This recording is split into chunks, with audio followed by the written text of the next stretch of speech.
Muling paalala sa lahat, maging alerto sa mga magnanakaw, lalo na kapag nasa matataong lugar.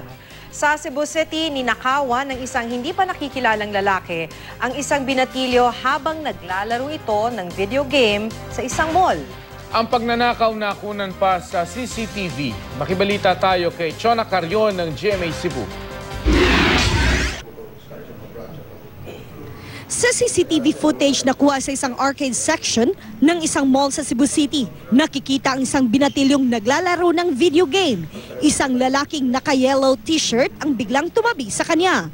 Matapos ang ilang sandali, tumayo ang lalaking nakasuot ng yellow shirt at may sinuksok sa kanyang bulsa.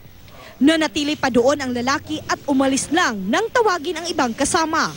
Ang sinuksok ng lalaki sa bulsa, wallet pala ng binatilyo. Ayon sa 17 anyos na biktima, tutok na tutok siya sa paglalaro ng video game. Kaya di niya namalayang nakuha na pala ang pitakang iniwan niya sa ibabaw ng game machine. Ako lang sad kay ang part ani kay to raise awareness sad nga bisag in a public place nga daghan kay tao dili lang gika magkon ini kumpiyansa.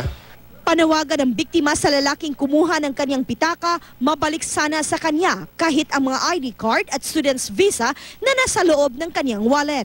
Pupunta raw ang biktima sa Singapore sa Hulyo para sa isang scholarship. Kasunod ng nangyari, nagtalaga na ang pulisya ng mga pulis na nakasibilyan na magbabantay sa mga mall. Ngalitas o vigilant kay kining mga tawhana makakita ni sila binta mo biragi ni sila. Chona Carrion, Nagbabalita, Pilipinas.